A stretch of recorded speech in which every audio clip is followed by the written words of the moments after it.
मेरे ग्राम पंचायत में 2 विद्यालय चलते हैं, दोनों का एमडीएम मैं अपनी निगरानी में चलवाता हूँ, जिसमें मैंने एक व्यक्ति शिव कुमार शुक्ला पुत्र प्रताप नारायण को मैं नियुक्त कर रखा हूँ। जब से मैं प्रधान बना हूँ, तब से वो एमडीएम का राशन खाद्यान्न पदार्थ विद्यालयों में पहुँचाता है। लड़कों की संख्या के अनुसार, मेनू के अनुसार पहुँचाता रहता है। 12/9/2025 को तहरी बननी थी विद्यालयों में, तो शिव कुमार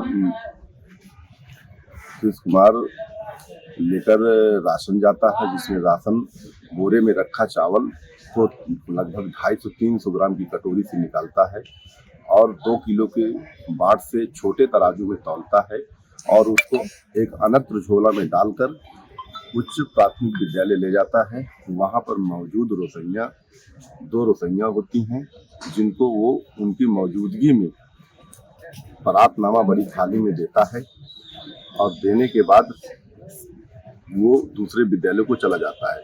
लगभग 8:15 बजे देता है।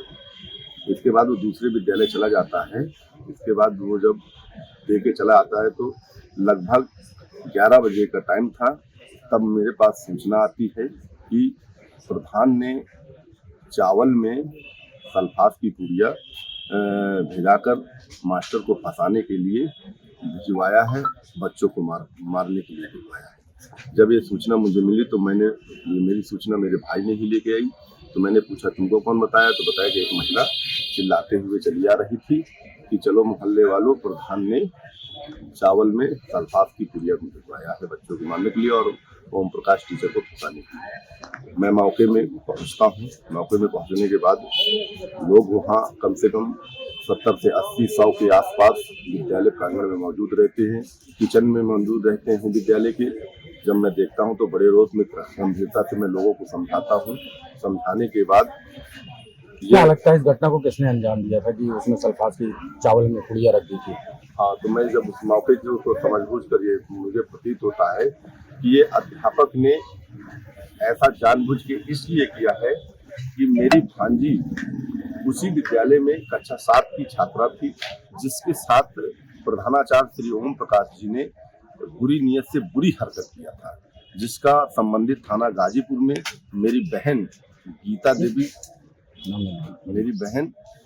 ने मुकदमा दर्ज कराया था पॉस्को एक्ट के तहत। उसको दबाव बनाने के लिए और मुकदमा को कम कराने के लिए मुझ पर ऐसा इल्जाम षड्यंत्र रचा कि मैं ऐसा करूं। तो इस संबंध में जांच भी हुई होगी, जांच में क्या रिपोर्ट सामने आई? हाँ, 12 तारीख की घटना है। 13 तारीख को बीएसए महोदया जी ने पहुंची थी और गंभीरता से जांच की और यह भी मेरे सामने कहा तुम्हारे ऊपर कार्रवाई की जाएगी, ये तुम्हारा कृत्य बड़ा नहीं है। और आपके लिए कहा था या प्रधानाचार्य क्या वो दोषी उनके हिसाब से? हाँ, मैंने ऐसा सुना तो उनके लिए कहा तो मैं उन्हीं को मानूंगा। इसके बाद खंड शिक्षा अधिकारी जी गए, वो भी अपने स्तर से जांच किए।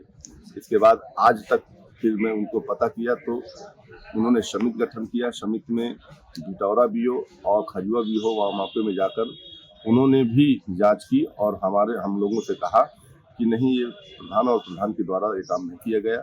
प्रधान ऐसा काम क्यों करेगी? अगर इतनी बड़ी पुड़िया है तो प्रधान को के लोगों को तुरंत मिलती।